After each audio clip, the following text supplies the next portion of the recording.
Donc, bienvenue à tous dans ce webinaire Booklab. Je m'appelle Arnaud Nitzer, je suis chef de projet Digital Learning au département Innovation et Pédagogie Digitale. Donc, j'ai avec moi aujourd'hui Christopher Pinjon de chez Booklab.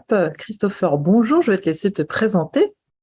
Yes, bonjour à tous, Christopher. Oui, je suis Customer Success Manager chez Booklab. Je suis un ancien professeur de français langue étrangère, un ancien ingénieur pédagogique. J'ai rejoint Booklab là cette année, et donc j'accompagne les établissements tels que le Paul Léonard de Vinci justement sur la prise en main et le déploiement de l'outil Booklab et à travers des actions des actions notamment de formation comme celle-ci. Exactement. Donc, dans un premier temps, je vais laisser tout de suite Christopher prendre la parole. Il va introduire l'outil et puis nous montrer les nouveautés, ce qu'on peut faire avec Booklab. Peut-être tu vas faire un petit bilan de notre utilisation. Ouais, c'est ça, ouais. Je vais vous présenter un peu toutes ces quelques chiffres, ouais. Super. Donc, bien entendu, si vous avez des questions sur le contenu, vous n'hésitez pas, vous ouvrez votre micro. Christopher et moi, on est là pour répondre à vos questions et puis je vais garder un œil sur le chat, bien entendu.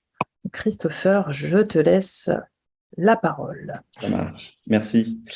Rebonjour à tous, et bienvenue encore à cette formation et merci à Arnaud pour l'organisation de cette session. Je vais passer à la prochaine slide ici et vous présenter donc le programme de cette session de formation qui va durer environ 1 heure, donc approximativement jusqu'à 13h30, on va dire. Et donc on va diviser ce moment-là en trois temps principalement. Je vais commencer donc par vous faire une courte contextualisation de Booklab. Vous expliquerai surtout le pourquoi de cet outil et sur quoi il s'est fondé. Et ensuite, on va faire une démonstration. Enfin, je vais faire une démonstration de Booklab et de ses fonctionnalités. Donc d'abord du point de vue étudiant. Et ensuite, du point de vue de l'enseignement, donc là, on rentrera vraiment dans le vif du sujet où je vous présenterai donc l'interface d'édition, donc de création de contenu Booklab. Et je vous présenterai également certaines fonctionnalités que vous allez pouvoir donc paramétrer si vous souhaitez donc personnaliser un peu plus votre contenu. Et enfin, en troisième partie, je vais naturellement répondre à vos questions si vous en avez. Comme l'a dit Arnaud, n'hésitez pas aussi à poser des questions tout au fur et à mesure de la session, mais gardez en tête que je risque possiblement aussi d'y répondre au fur et à mesure de notre heure. Et une petite chose aussi, c'est que durant la démonstration, je profiterai également pour vous présenter quelques nouveautés justement de l'outil qui sont sorties là assez récemment. Alors, je propose qu'on se lance dans le vif du sujet. Et donc, pour contextualiser très rapidement, il faut savoir que Booklab est un outil réellement au service de la pédagogie et qui s'appuie sur des recherches en sciences cognitives de ces dernières décennies pour revenir d'une certaine manière sur la manière dont on apprend.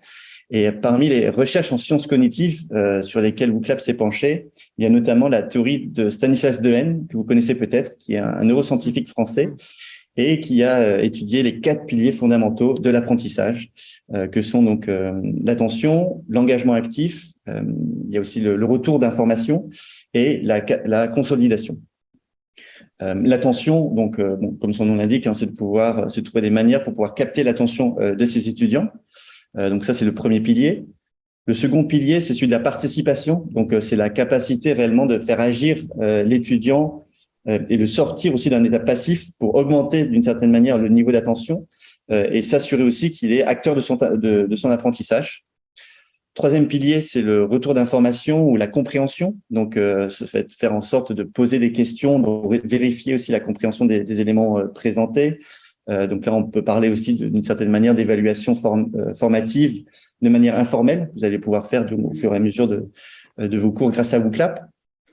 Et enfin, le dernier pilier de Stanislas, c'est celui de la consolidation. Donc, faire en sorte que ce qui est dit et appris soit mémorisé sur le long terme et qu'il y ait un réel ancrage mémoriel. Donc, on va voir justement comment Booklab peut répondre à ces différents défis que l'on rencontre lorsqu'on est enseignant et qui va vous permettre d'une certaine manière aussi de vous accompagner justement sur sur ces différents défis. Et donc très brièvement, ce qu'est WooClap, bien c'est un outil numérique centré sur les pédagogies, sur les principes de la pédagogie active, et qui se présente littéralement sous forme de plateforme web de questions interactives où vous allez pouvoir créer des contenus en tant qu'enseignant auxquels vos étudiants vont pouvoir répondre via leur smartphone, via leur tablette ou via leur ordinateur. Et là, à titre informatif, et c'est vrai que c'est assez intéressant aussi pour vous, c'est que on a déployé donc l'outil en janvier 2021 au sein du pôle Léonard de Vinci, après une phase de pilote qui a bien fonctionné. Et depuis donc janvier 2021, eh bien il y a près de 5000 événements qui ont été créés par vous, par les équipes pédagogiques, par les enseignants.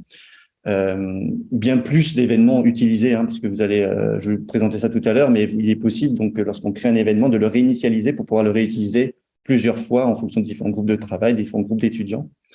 Il y a donc plus de 11 300 questions qui ont été créées et plus de 830 000 réponses obtenues. Donc c'est intéressant parce que ça permet de voir quand même à travers WooClap justement l'interaction qui a suscité et qui a permis justement de dynamiser, d'interagir justement entre l'enseignant et ses étudiants. Si on prend en compte vraiment la phase de pilote, lorsqu'on a vraiment testé l'outil au début, on dépasse le 1 200 000 réponses obtenues. C'est vrai c'est assez, ce sont des données quand même assez importantes quand même. Donc voilà, on en est ravis. Alors, je vous propose maintenant donc de tester WooClap, de tester l'expérience WooClap. Ah mince, est-ce que vous avez vu ou pas Non, on l'a pas vu. C'est pas grave. Mince, excuse-moi. Voilà, je voulais juste vous présenter. Bon, voilà les slides. Donc là, vous avez grosso modo donc les dernières données. C'est vrai qu'il faut que je pense à changer à chaque fois. Alors, donc là, je vous invite donc maintenant à participer et donc à vivre l'expérience WooClap du point de vue de l'étudiant, donc du point de vue participant. Donc là, vous pouvez donc il y a 3 différentes moyens de se connecter. Vous avez donc le QR code que vous pouvez scanner si vous utilisez votre smartphone. Vous pouvez aussi ouvrir un autre navigateur et vous rendre sur wooclap.com si vous le souhaitez. Et là, il y a un bandeau supérieur. Vous allez pouvoir entrer le code de l'événement qui s'appelle WooClap PLV, où vous pouvez aussi cliquer sur le lien, sur l'URL que je vais partager maintenant dans le chat. Et donc, ça vous permet de vous connecter directement à notre activité WooClap. Alors, comme vous voulez, vous pouvez vous armer de vos téléphones et flasher le QR code. Ou alors, donc Christopher, comme tu le disais, tu vas partager le lien dans le chat. Exact, ouais. Donc, ça peut être sympa. Vous pouvez rejoindre soit par de voir comment on peut rejoindre par téléphone ou par ordi. Ouais, du coup, je présume que en classe, le smartphone est souvent utilisé. Mais bon, il y a effectivement la plus différentes manières de se connecter. Voilà. Et donc en fait, vous vous souvenez, donc j'ai parlé un peu des différents piliers d'apprentissage là de Stanislas Dehaene. Vous parlez notamment de trouver des moyens pour capter l'attention des étudiants. Là, en l'occurrence, là, je vais attendre, mais je pense que vous êtes toutes connectés. Vous voyez en bas à droite justement un chiffre 11 et le chiffre 11 correspond donc au nombre de personnes qui sont connectées à l'événement. Donc ça vous permet vous en tant qu'enseignant bien de vous assurer que les étudiants sont attentifs et sont prêts aussi à participer et à devenir vraiment acteurs d'une certaine manière de leur apprentissage à travers les activités que vous allez préparer sur WooClap. Donc je me lance avec la première question. Première question qui est un nuage de mots. Donc, c'est l'une des questions les plus populaires et les plus visuelles aussi de WooClap. Donc là, en l'occurrence, je vous demande la matière que vous enseignez, ou du moins votre spécialité si vous n'êtes pas enseignant. Et comme vous allez pouvoir le remarquer, vous voyez donc que ce nuage de mots se forme à partir des éléments de réponse donc des participants. Donc là, après ça sera vos étudiants, et de mettre en avant justement les mots les plus récurrents. Donc là, vous voyez par exemple le mot anglais. Donc il y a une majorité donc de professeurs d'anglais, où il y a digital aussi qui vient. Donc au fur et à mesure, vous voyez ce nuage de mots se créer. Et donc là, en l'occurrence, c'est vraiment une activité brise-glace pour cette formation-là, mais c'est très pratique justement pour ce type d'activité-là. Surtout en début d'année académique, si vous souhaitez créer d'une certaine manière un contact humain avec vos étudiants, en sondant par exemple leurs émotions, leur bien-être, partager des éventuelles difficultés rencontrées. Il y avait d'autres retours aussi, d'autres cas d'usage assez intéressants qu'on a eu des enseignants, c'est pratique également pour mettre en activité des étudiants sur des pédagogies comme quel est l'aspect le plus important selon vous ou l'aspect le moins clair. Ça permet aussi de lancer un débat, déclencher aussi des échanges de façon un peu plus dynamique, on va dire, et surtout participative, parce que grâce à Booklab, vous allez pouvoir vraiment participer bien toute votre audience, tous vos étudiants. Donc ça change un peu des méthodes, on va dire, un peu plus conventionnelles, du tour de table ou de la prise de parole à main levée, par exemple. Voilà, donc très bien. Donc je vois learning, pédagogie, digitale, informatique, l'anglais, recherche de stage. Alors, à savoir aussi, donc c'est vrai que généralement, comme les nuages de mots, de manière générale, on va tendance à demander aux participants un mot court, soit un seul mot, soit une phrase vraiment très courte. Si en l'occurrence vous posez une question qui nécessite donc plusieurs mots, là vous voyez à gauche différentes manières de présenter les résultats, donc il y a le nuage de mots, mais également la liste des résultats ici. Et donc là vous pouvez voir, donc en l'occurrence ici, digital learning, pédagogie numérique. Donc au moins les mots ne sont pas coupés en deux, on va dire, dans ce nuage. Voilà, merci. Je vais passer donc à la seconde question. Donc là encore, une activité brise-glace et une autre question aussi qui est très visuelle et souvent utilisée aussi sur Booklab, qui est une question que l'on appelle trouver sur image.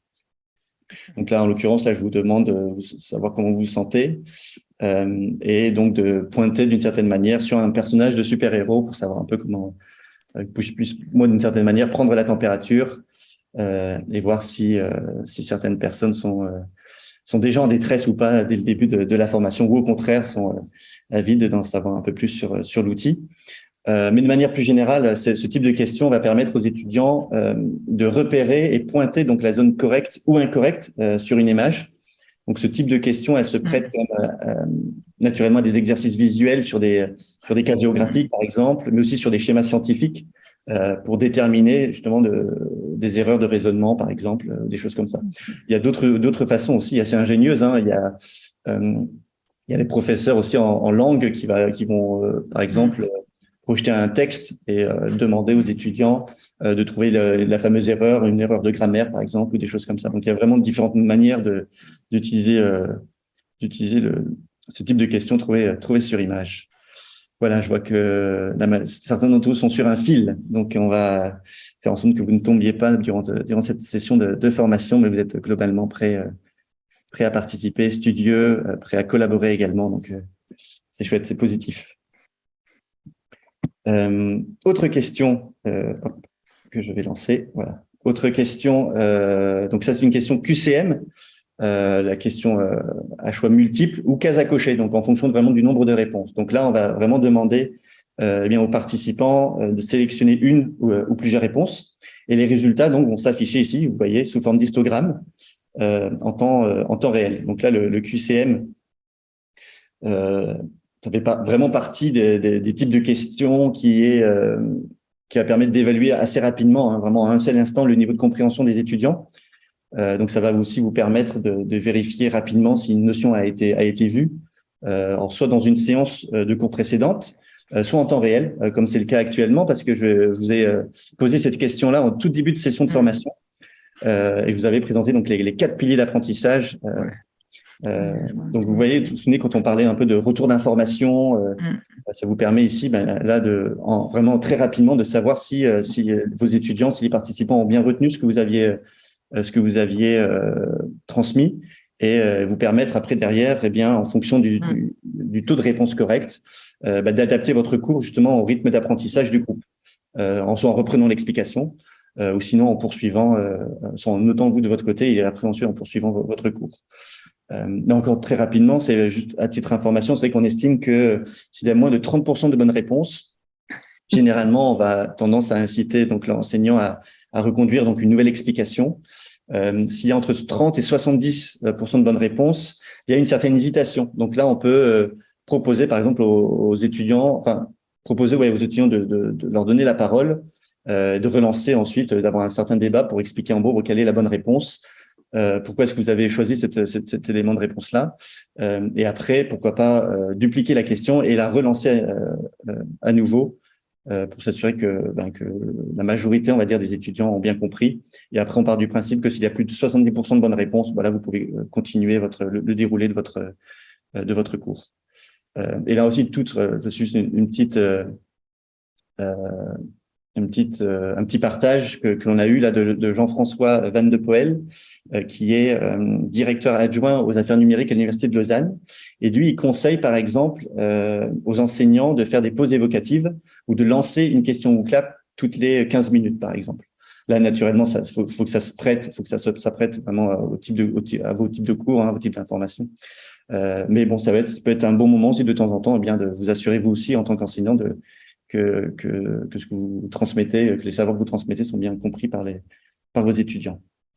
Voilà, très bien. Ouais, l'attention, la consolidation, l'engagement actif, le retour d'information, bien sûr. Ouais, c'est bien ces quatre piliers de l'apprentissage de Stanislas Dehaene. Et donc là, vous voyez donc le pourcentage. Donc c'est vrai que ça, c'est intéressant de voir ça en temps réel. Voilà. Et dernière question que je voulais vous poser, que je souhaite vous poser. Donc là, c'est une question sondage. Donc là, je vous demande si vous avez déjà utilisé WooClap dans l'un de vos cours avant cette. Attendez, je vais réactiver, pardon. Hop. Le vote. Moi, ça me permet après un peu de voir et de pouvoir m'adapter un peu aussi à la suite de l'information en fonction de vos réponses. Et comme vous pouvez le constater, la question sondage ressemble exactement à une question à choix multiple. La seule différence, c'est qu'il n'y a pas de réponse correcte. Donc, c'est une approche qui va permettre de lancer, par exemple, une réflexion collective sous forme de débat à partir de désaccords identifiés dans le sondage. C'est aussi un bon moyen d'identifier très rapidement les perceptions du groupe d'étudiants sur une notion ou de cerner aussi l'avis des étudiants sur un problème, par exemple. Donc, voilà. Donc, j'avais lancé, moi, un compte à rebours que je vous présenterai tout à l'heure. Donc, voilà. Donc, je vois que la majorité d'entre vous, donc on est un peu sur du 50-50, hein, donc certains d'entre vous ont déjà utilisé WooClap. Donc là, n'hésitez pas après à partager aussi un peu votre retour à la suite de cette formation. Mais bon, la majorité d'entre vous n'ont pas encore utilisé l'outil, ce qui est l'intérêt aussi de cette formation. Donc c'est parfait. Voilà, je vous remercie donc pour vos réponses. On va maintenant passer donc à la seconde partie de cette formation. On va donc découvrir l'interface WooClap directement du point de vue de l'enseignant. Et donc, on va donc créer ici nos premières questions WooClap. Donc, pour ce faire, je vais quitter ma présentation.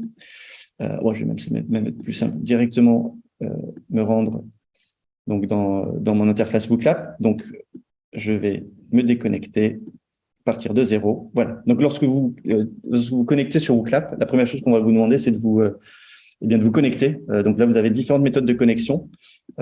J'attire votre attention, donc vous les voyez ici, hein, mais j'attire votre attention sur cet encart ici qui correspond au SSO. Et on a mis en place le SSO justement avec le Paul Léonard de Vinci pour vous permettre donc de vous connecter à WooClap et à différents outils numériques à travers vos identifiants professionnels, vos identifiants pardon de l'établissement. Donc là, vous pouvez tout simplement taper Paul Léonard de Vinci, voilà.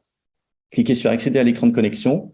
Et ici, donc, on va vous demander d'y insérer vos identifiants de l'établissement. Et après, vous arriverez donc ensuite directement sur votre espace WooClap. Donc, comme ça vous évite de créer un compte sur la plateforme. Donc, moi, en l'occurrence, je n'en ai pas. Donc, je vais utiliser mon compte Google. Hop. Et voilà. Et donc, une fois qu'on est… J'ai une petite question. Excusez-moi de vous déranger. Oui. En fait, comme j'imagine nous tous et toutes, on enseigne dans d'autres établissements, et comme j'ai commencé à l'utiliser au Paul de Vinci, mais comme je voulais l'utiliser dans un autre établissement, j'ai créé un autre compte parce que je me suis dit que non seulement je voulais l'utiliser régulièrement, je voulais créer de contenu. Est-ce que j'aurais pu continuer avec mon compte de Vinci pour un autre établissement? Alors, non, en fait, vis-à-vis de WooClap, une adresse email égale un compte WooClap. Donc, il n'est pas possible même d'une certaine manière, de fusionner deux différentes adresses email pour que vous ayez en gros toutes vos activités WooClap sur un seul et même compte. Mais en l'occurrence, en revanche, oui, vous pouvez vous connecter avec vos différents identifiants. Donc, si dans D'accord. Mais par exemple, le fait que j'ai créé, donc j'ai deux comptes, j'ai mon compte Paul de Vinci et puis j'ai mon compte personnel, que je n'ai pas créé via un établissement, c'est mon compte personnel. Ça, je peux l'utiliser dans 2 ou 3 établissements différents. Oui, bien tout sûr. à fait. Oui, bien sûr. OK. Ouais. Merci. Pas de souci. Voilà, donc lorsqu'on se connecte donc à l'espace WooClap, on arrive donc ici sur cette interface où vous voyez donc qui reprend un peu tous les différents événements que vous avez créés. J'ai créé donc ici moi des dossiers que vous pouvez ajouter donc en cliquant ici sur ce bouton-là, ça permet un peu de réorganiser un peu votre espace, surtout si vous avez tendance à créer beaucoup d'événements WooClap. Et là, donc, on va donc ensemble créer donc un premier événement, une première activité WooClap. Et on va donc, disons pour cet exercice-là, admettons qu'on va se mettre dans la peau d'un enseignant de physique, par exemple, et que l'on souhaite donc utiliser WooClap pour nos prochains cours. Donc, la première chose que je vais faire, c'est créer un événement. Donc, je vais cliquer sur créer un événement. Donc là, j'arrive sur une nouvelle interface de travail. Donc, c'est ici, on va générer nos premières questions. Et à partir de là, il y a réellement 3 étapes qui vont nous permettre de créer notre première activité WooClap. La première chose, donc, c'est d'y insérer un titre, pardon. Donc, vu que admettons qu'on est donc enseignant de physique, je vais mettre pour de physique module 1, par exemple. Cliquez sur OK.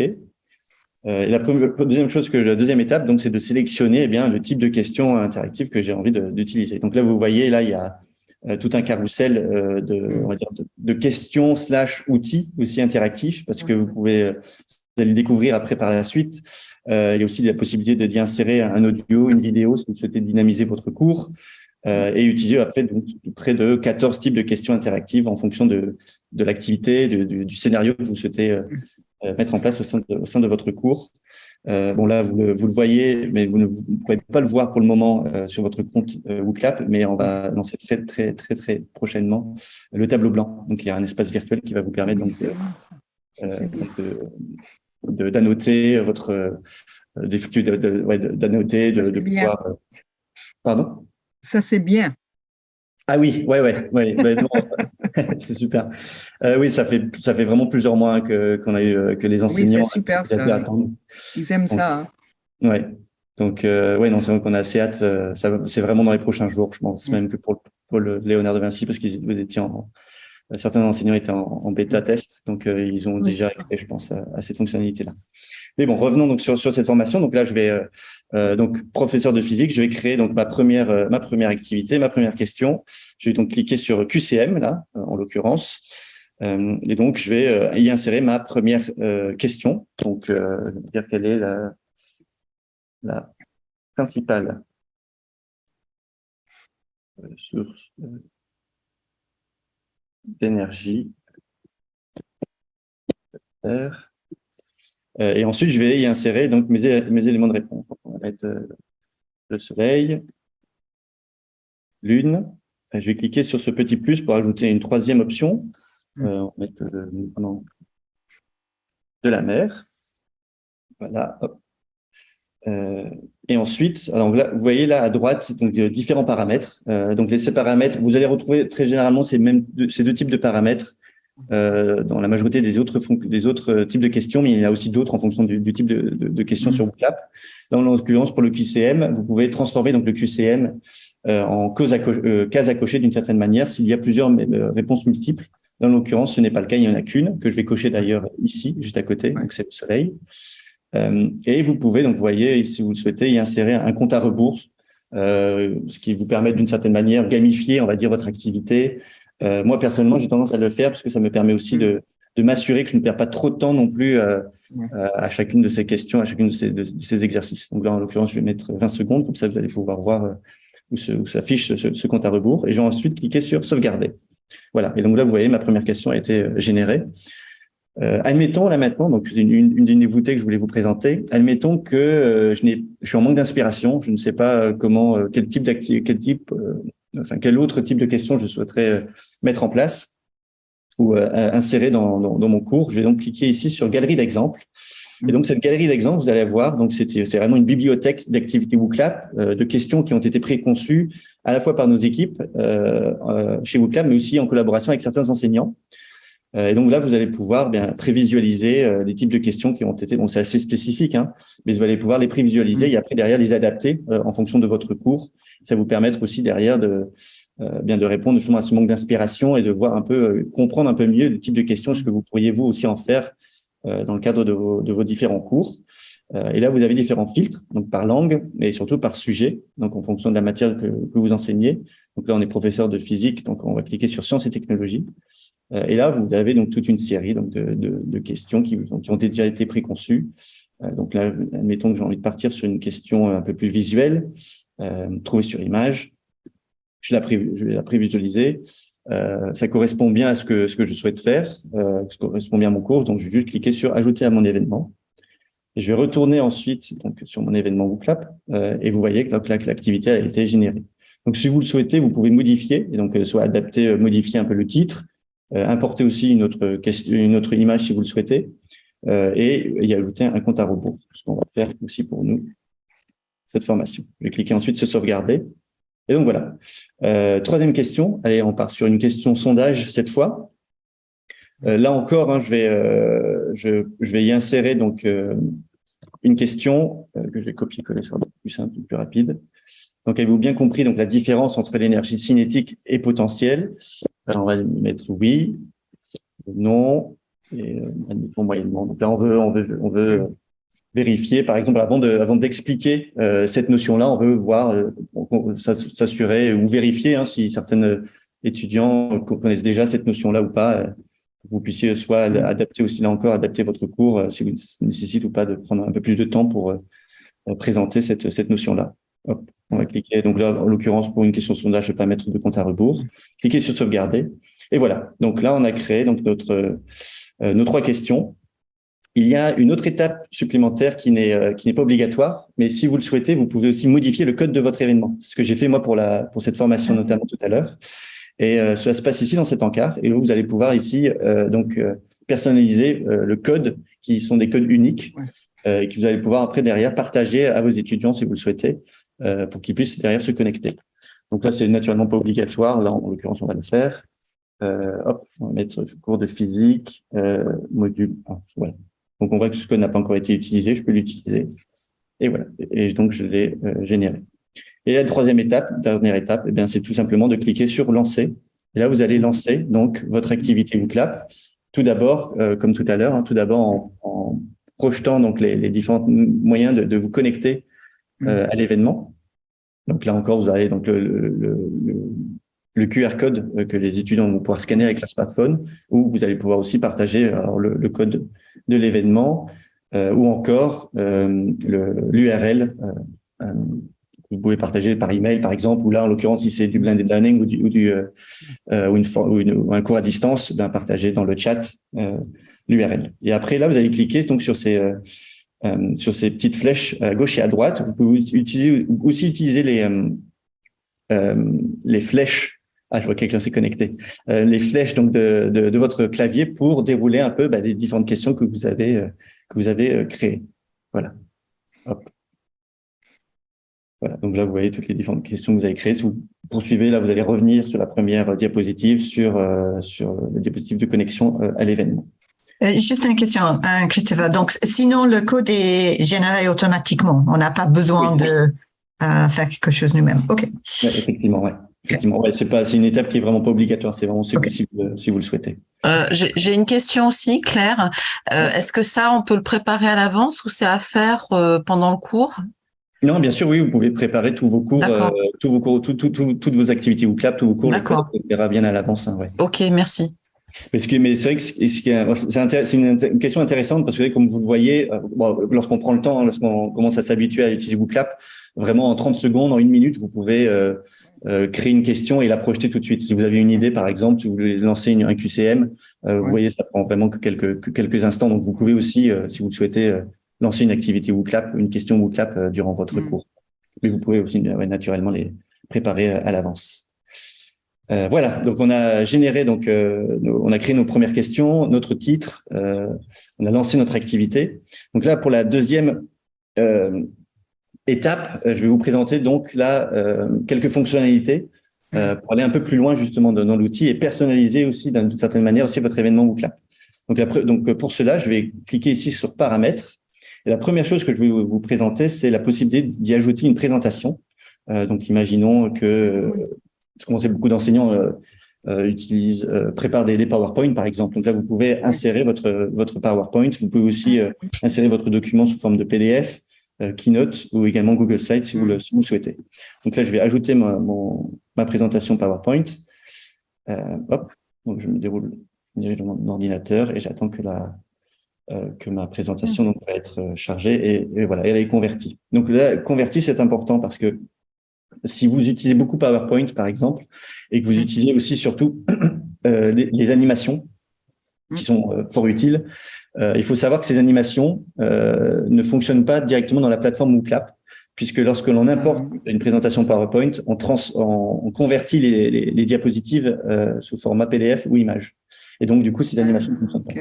En revanche, si c'est important pour vous d'avoir ces animations-là, à ce moment-là, vous pouvez donc insérer vos questions WooClap à partir de l'add-on directement dans PowerPoint. Donc, si cela vous intéresse, je vous laisse vous rediriger vers les équipes pédagogiques, vers Arnaud ou son équipe, si vous êtes intéressé de voir comment cela se fait.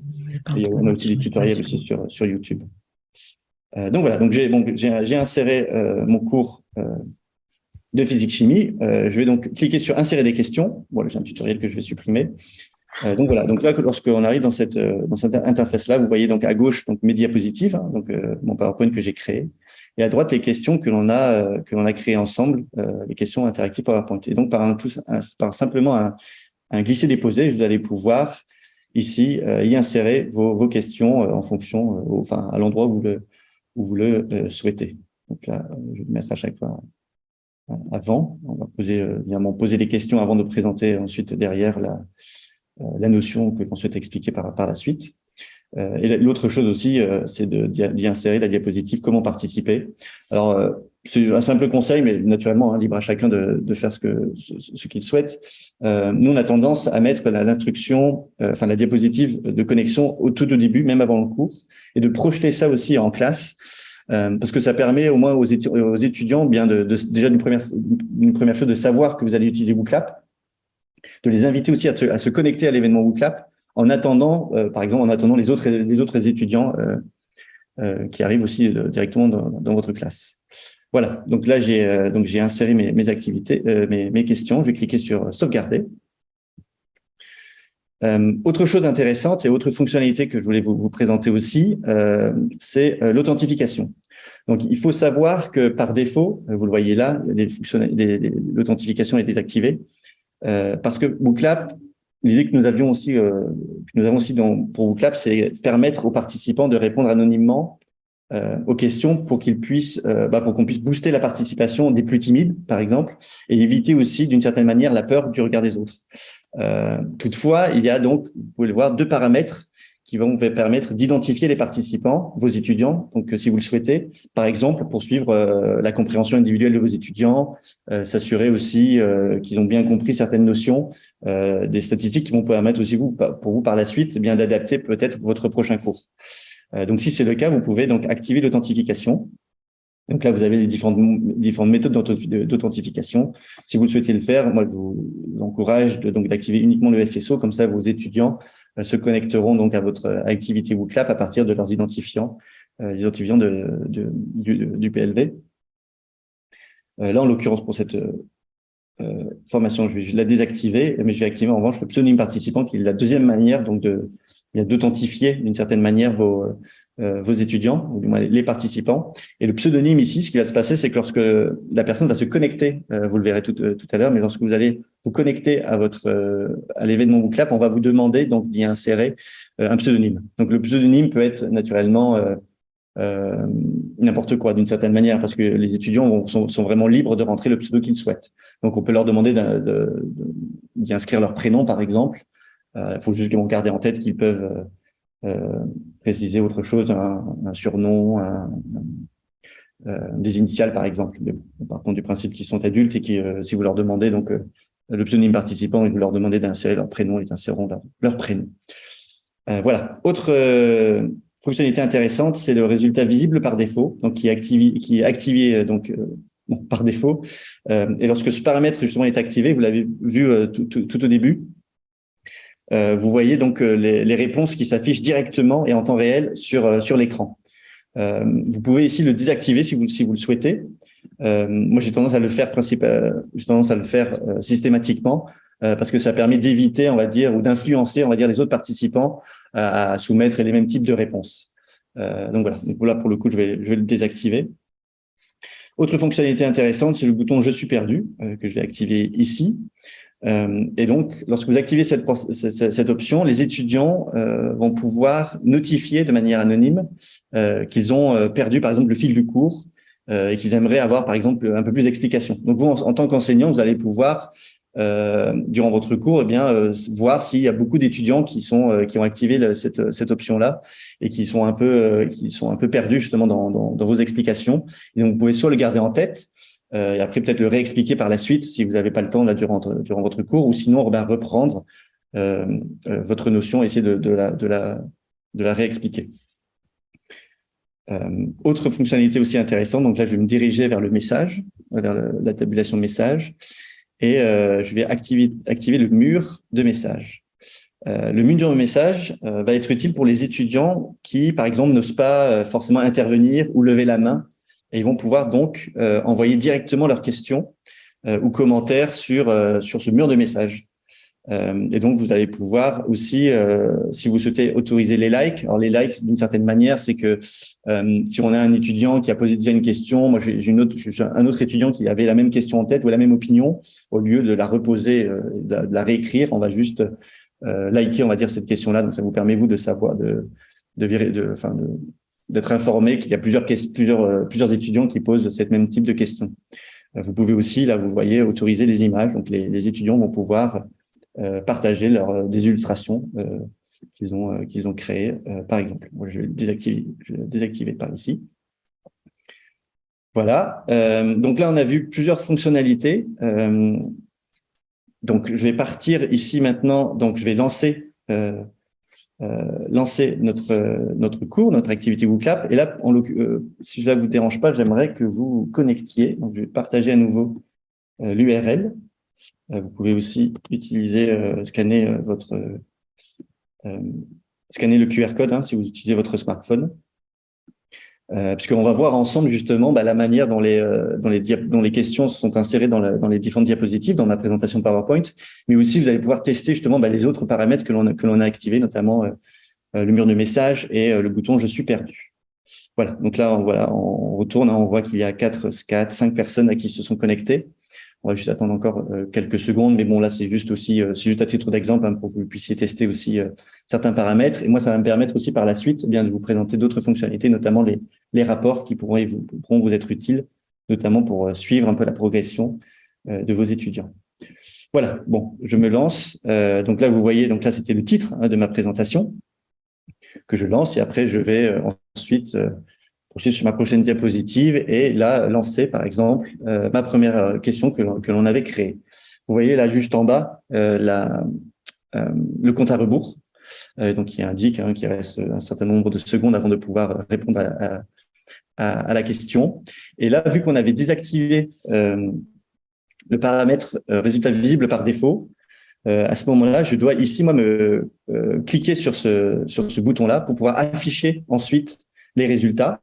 Donc là, on voit que la majorité d'entre vous, la totalité d'ailleurs d'entre vous ont répondu le soleil.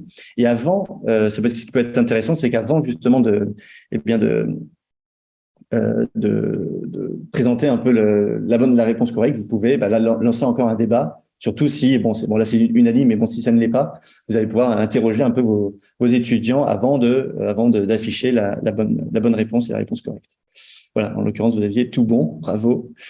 Et là, je vais proposer, donc après je poursuis donc la suite de mon cours, de mon scénario, mon scénario pédagogique. Donc là, mes diapositives, je repars ensuite sur notre question.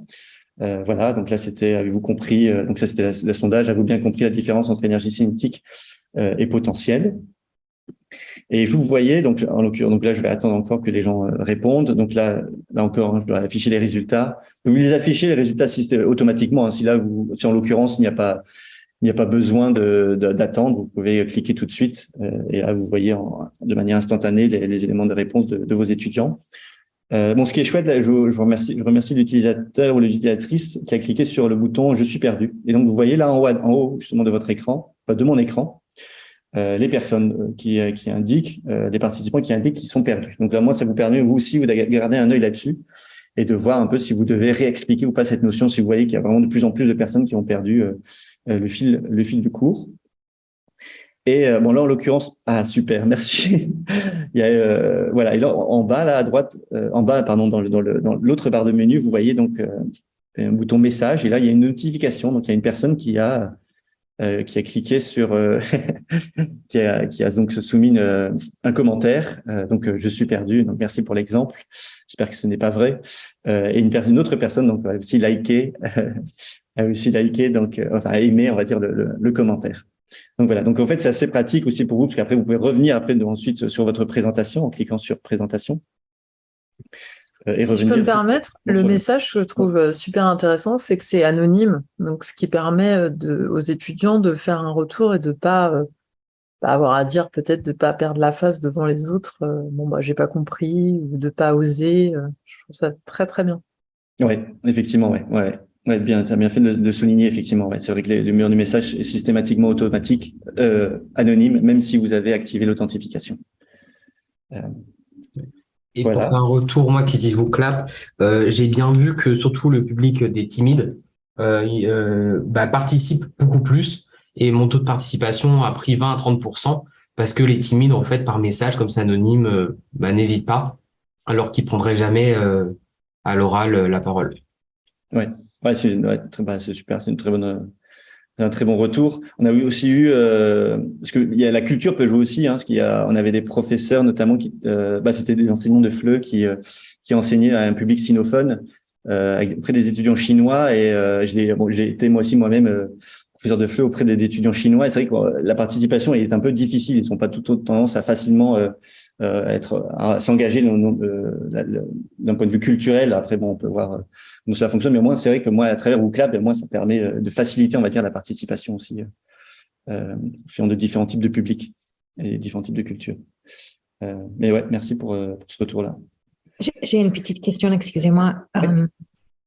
Y a-t-il un moyen de savoir qui n'est pas connecté, qui est connecté? Parce que je sais qu'il y a des chiffres en bas qui s'affichent pour savoir combien de personnes, mais on peut savoir qui? Alors, vous allez pouvoir savoir qui. Alors, qui n'est pas, par exemple. Parce que, en fait, ce que moi je trouve difficile, c'est que comme ils ont leur téléphone, si on voit qu'il n'y a pas tout le monde qui participe, on peut se dire qu'ils sont sur leur téléphone en train de faire d'autres choses, mais on ne peut pas savoir qui. Non, effectivement, oui. S'ils sont connectés, il y a effectivement que le chiffre en bas à droite là qui vous permet de connaître le nombre d'étudiants connectés. Donc effectivement, ils seront sur leur smartphone. Mais en revanche, lorsque vous allez activer aussi, lancer vos questions, on va s'attendre lorsque vous lancez les questions. Par exemple, ici, vous avez, dans l'occurrence pour cette question-là, vous voyez il y a 8 participants sur 10 qui ont répondu à la question. Donc, ça vous permet aussi, d'une certaine manière, de mesurer un peu l'attention des étudiants et s'assurer qu'ils sont bien en train de répondre à l'exercice, à l'activité, et qu'ils sont pas en train d'être sur un réseau social ou autre. mais de savoir précisément qui vous allez pouvoir le faire. Bon, alors, du coup, c'est une bonne transition. De manière instantanée, ce n'est pas possible, mais en revanche, si vous activez l'authentification, ici, vous allez pouvoir, donc même là, avec le pseudonyme participant, vous allez pouvoir après vous rendre dans rapport, et dans rapport ici, vous allez pouvoir sélectionner, donc ça c'est une nouveauté aussi, ici donc la vue participant, et vous allez pouvoir ici sélectionner un peu les différentes le nom de vos étudiants en l'occurrence. Bon là c'était le pseudonyme, donc là comme vous pouvez le voir, on a Emmanuel Macron et Boris Johnson qui sont joints à notre formation. Mais si vous avez activé l'authentification, donc surtout via le SSO, donc l'authentification via l'adresse email des étudiants, là en l'occurrence vous aurez donc le nom et prénom de chaque étudiant. Donc vous saurez qui a répondu quoi. Voilà. Donc là encore, ouais. Donc je voulais revenir un peu sur ce rapport parce que ça va vous permettre vous derrière d'analyser justement ces résultats en fonction des activités que vous allez créer. Donc vous avez donc cette première vue résumée, là qui est vraiment une vue d'ensemble un peu des résultats, comme vous pouvez le voir, que vous allez pouvoir aussi enregistrer en PDF ou exporter aussi au format Excel si vous souhaitez analyser un peu plus en profondeur ces résultats-là et aussi de le faire de manière hors ligne. Donc voilà, donc ça peut être utile parce que si par exemple vous vous rendez compte que 80% des étudiants ont mal répondu à une question, vous savez au fait que il va être certainement être important de réaborder un peu cette notion au prochain cours par exemple. Donc voilà, et là vous allez pouvoir un peu faciliter aussi la progression de chaque étudiant à partir de cette vue-là, vue participant, en sélectionnant donc le nom de l'étudiant et en visualisant un peu justement ces taux de réponse que vous allez pouvoir ensuite envoyer par email à l'étudiant. Et là, il y a juste pour information, il y a une troisième vue, donc qui s'appelle la vue grille. Et cette vue-là va vous permettre ici d'obtenir une vue, là encore, d'ensemble des performances individuelles de chaque étudiant. Voilà. Je vais cliquer donc ici sur dans retour. Je reviens donc dans mon interface WooClap. Je voulais aussi, donc ça fait partie des certaines nouveautés qui sont assez intéressantes, c'est le fait de pouvoir partager son événement. Donc vous allez pouvoir coéditer ou collaborer aussi, si vous le souhaitez, avec vos collègues. Et donc pour ce faire, vous allez pouvoir ici déplacer. Hop. Je vais revenir donc je suis dans mon espace WooClap, pardon. Donc là, je vais cliquer ici sur partager, et là vous avez donc les différentes manières possible de partager un événement. Donc, si vous souhaitez, vous avez créé par exemple une activité WooClap qui fonctionne bien, que vous souhaitez partager auprès d'un collègue, vous allez pouvoir ici cliquer, activer la fonctionnalité et partager donc le code de l'événement à votre ou vos collègues par email par exemple. Et cette personne-là va pouvoir importer votre événement et le dupliquer, donc sans les résultats de vos étudiants. Imaginons que vous aviez déjà lancer cette activité en cours. Là, c'est seulement un duplicata de votre événement et des questions que vous aviez créées. Vous pouvez aussi faire, ce qui est assez intéressant, c'est de partager votre événement en tant que modèle et directement au sein de votre organisation, directement au sein du pôle Léonard de Vinci. Donc, lorsque vous allez cliquer ici ou activer cette fonctionnalité-là, l'activité WooClap que vous avez créée et donc va être disponible auprès de tous vos collègues de l'organisation. Donc ça c'est assez intéressant aussi. Là encore, si vous voyez que vous utilisez beaucoup WooClap, vous voyez qu'il y a que vos activités fonctionnent bien, vous souhaitez justement les partager. Alors ça peut être aussi parce que ce sont des événements qui sont récurrents en fonction des différents événements que vous organisez. Et donc vous allez pouvoir donc avoir d'une certaine manière construire une bibliothèque donc de ressources WooClap qui vont être aussi pertinentes pour vous et vos collègues. Et lorsque vous activez ces fonctionnalités-là, la personne l'utilisateur, je reviens dans mon espace WooClap, va cliquer ici sur importer un événement. Donc là, si par exemple Arnaud m'a partagé son code, je vais pouvoir ici insérer le code et pouvoir importer donc l'événement qu'elle a créé. Mais vous avez aussi donc ces nouvelles sections, donc à partir de modèles.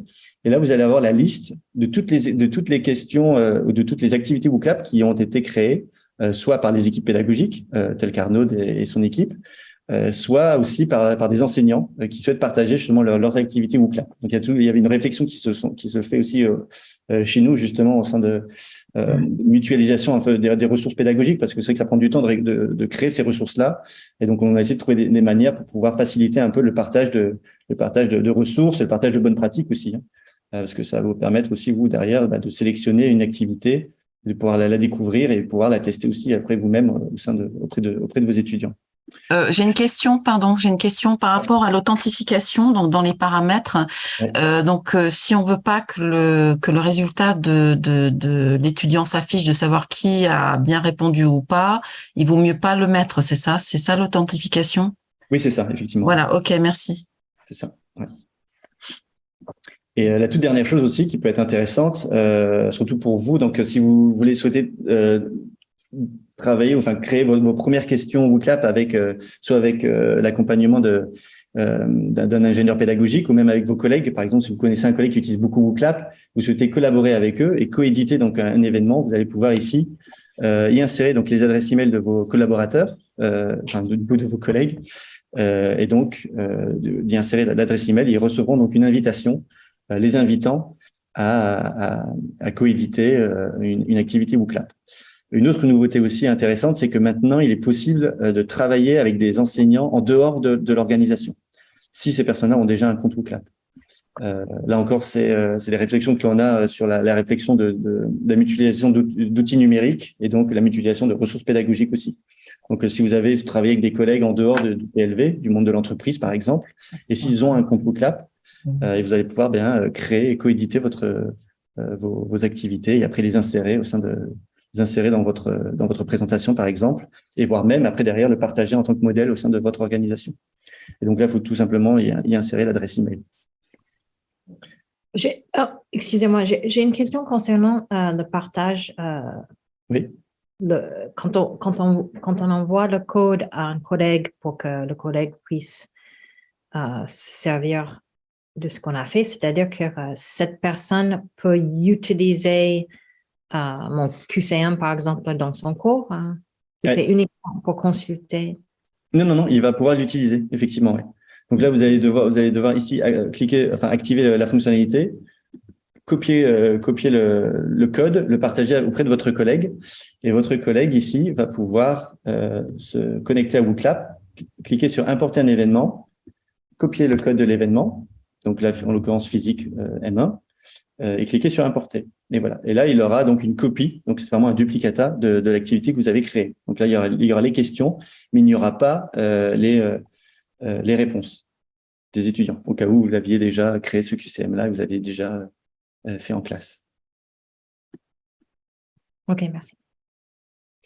Voilà, je vois que le temps file. J'avais une dernière section que je voulais vous présenter, c'est la partie justement asynchrone de WooClap. Et pour cela, je vais me rediriger donc dans l'activité que l'on a créée ensemble. C'est cette section ici, donc au rythme du participant. Donc il y a la version asynchrone de l'outil et qui va vous permettre donc de créer des questionnaires auxquels vos étudiants vont pouvoir répondre à leur rythme. Donc généralement avant ou après le cours, quoi. Donc ça peut être justement pratique avant une session pour réviser le chapitre précédent par exemple, ou évaluer aussi les prérequis et les attentes aussi des étudiants. Ou même après le cours, si vous souhaitez évaluer le niveau de compréhension ou proposer même des exercices de renforcement, par exemple. Donc là, en l'occurrence, donc je vais cliquer ici sur « Créer un questionnaire » et c'est littéralement la même chose que lorsque vous créez une activité WooClap. Donc, on va vous demander donc d'un titre. Donc là, en l'occurrence, là, je vais vous soumettre un sondage sur cette formation-là. Je vais vous partager, comme ça vous allez pouvoir tester aussi la version asynchrone de l'outil. Donc, je clique sur le titre, bilan de formation. Donc là, vous avez donc le carrousel de toutes les activités, de toutes les questions WooClap qui vous sont proposées. Moi, en l'occurrence, j'avais déjà préparé un sondage. Donc, je vais cliquer sur importer des questions. Ça me permet aussi d'une certaine manière de gagner du temps. Donc, je vais me diriger dans WooClap sur sondage, cliquer sur bilan de formation. Je vais sélectionner donc toutes les questions que j'avais déjà créées auparavant, que j'avais déjà réutilisées lors d'une autre formation, par exemple. Voilà, donc là, vous voyez donc toutes les questions qui ont été générées. Je vais cliquer ensuite sur sauvegarder Et lorsque vous cliquez sur sauvegarder, WooClap vous demande si vous souhaitez publier votre questionnaire tout de suite ou pas. Je vais cliquer sur plus tard parce que je vais vous montrer maintenant que vous pouvez activer ou désactiver donc ce questionnaire-là en cliquant sur ce point, sur ce bouton-là. Naturellement, si vous souhaitez que vos étudiants puissent répondre à ce questionnaire, vous devez le publier. Lorsque vous avez cliqué sur afficher les détails, vous voyez ici la liste des questions que vous avez créées, que vous avez donc éditées dans votre questionnaire. Vous pourrez ensuite cliquer sur partager et ensuite copier-coller le lien vers le questionnaire et le partager ensuite, soit l'insérer dans un email et que vous soumettez ensuite à vos étudiants, ou soit directement dans votre LMS, dans l'espace du LMS qui vous est mis à disposition. Et vous pouvez aussi, si vous le souhaitez, une légère nouveauté, d'insérer le questionnaire directement dans un site ou même directement dans votre LMS aussi via le code iframe. Voilà. Donc là, je vais partager, moi, à la suite de cette formation, je vais vous envoyer un email, je vais vous partager le lien que je vais transmettre du moins à Arnaud, et Arnaud pourra vous le transmettre après, par la suite. L'autre chose aussi qui est importante et on sait que le contexte justement d'enseignement en asynchrone, dans ce contexte-là, il est difficile de cerner la compréhension des étudiants. Eh bien, grâce à l'outil WooClap, vous allez pouvoir également analyser les résultats, des résultats du questionnaire en cliquant aussi tout simplement sur rapport. Donc là, vous allez pouvoir évaluer un peu les réponses de vos étudiants. Voilà. Vous pouvez aussi donc ajouter des ressources, de nouvelles ressources pédagogiques, des vidéos, des tutoriels, des audios. Donc moi, en l'occurrence, je vais partager des ressources WooClap. Vous allez pouvoir donc télécharger et comme ça, vous allez pouvoir les consulter. Voilà, pour ce qui est donc de la version asynchrone de l'outil et de l'outil WooClap. Voilà, donc c'est pas mal d'informations. J'espère que c'était quand même assez clair et que ça vous a surtout donné envie de tester l'outil en ce début d'année académique. Voilà, n'hésitez pas si vous avez d'autres questions. On a vu le mode compétition Non, il n'y a pas de mode compétition. Je me suis limité à certaines fonctionnalités. Je voulais pas proposer, présenter trop d'informations, mais il y a effectivement le mode compétition ici que vous pouvez activer et donc qui permet donc d'apporter une expérience un peu plus gamifiée de votre activité. Et lorsque vous allez donc le mode compétition, lorsque vous allez l'activer, on va vous demander en revanche systématiquement d'activer l'authentification ou le pseudonyme participant. Donc imaginons, regardez là, je vais désactiver le pseudonyme participant. Lorsque j'active le mode compétition, le pseudonyme participant par défaut est activé parce qu'on est obligé de connaître au moins connaître les noms, sinon il n'y a pas réellement d'intérêt de présenter derrière le podium ou voir des personnes qui ont bien répondu ou qui ont le mieux répondu. Vous pouvez aussi après modifier un peu l'authentification et réutiliser le SSO de vos étudiants si vous le souhaitez et désactiver ensuite le pseudonyme participant. Et le mode compétition donc va prendre en considération dans le comptage des points. Donc, lorsque je lance mon activité, vous allez voir ici donc le petit trophée qui va vous permettre d'afficher un peu le classement et le podium donc de vos étudiants. Vous voyez donc ici le nombre de points donc en fonction naturellement la bonne réponse, mais aussi la rapidité aussi à laquelle l'étudiant a répondu. Et après vous avez ici différentes formes d'affichage. Donc vous pouvez afficher ensuite le top 5, le top 15, le top 20 si vous le souhaitez. Sachez en tout cas que si vous travaillez avec 30-50 étudiants, vous pouvez seulement afficher le top 3 par exemple. L'étudiant en revanche, lui connaîtra en tout cas son positionnement sur son écran. Donc vous n'êtes pas obligé d'afficher au moins le top 50 pour que les étudiants puissent voir en gros qui est le dernier. Voilà, c'est que ce soit un peu plus inclusif. Super, merci beaucoup. Merci Christopher. J'ai mis dans le chat un certain nombre d'informations, donc notamment la formation en ligne que vous pouvez suivre sur DVO. Donc vous pouvez cliquer sur le lien directement. J'ai également mis la chaîne YouTube de WooClap et le blog, parce que c'est super intéressant. Il y a de nombreux cas d'usage, donc si ça vous intéresse.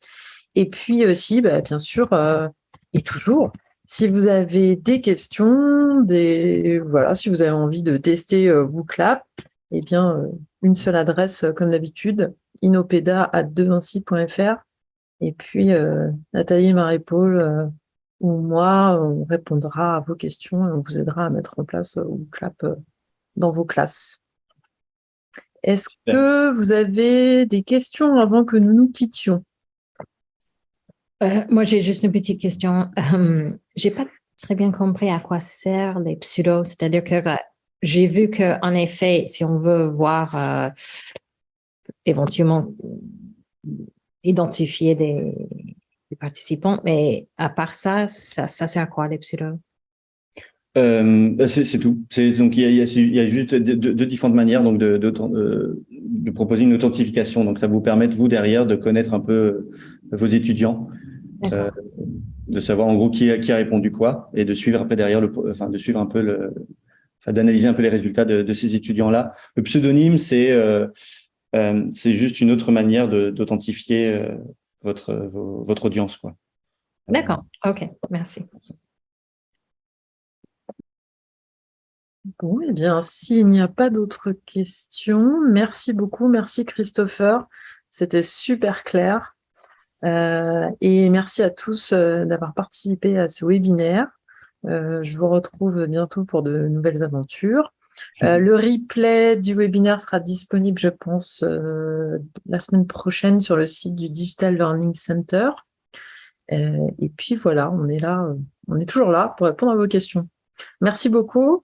Et à bientôt. Merci encore, Christopher. Merci. À bientôt. Merci à tous. Merci, Christopher. Merci beaucoup. Au revoir. Bonne journée. Au revoir. Au revoir.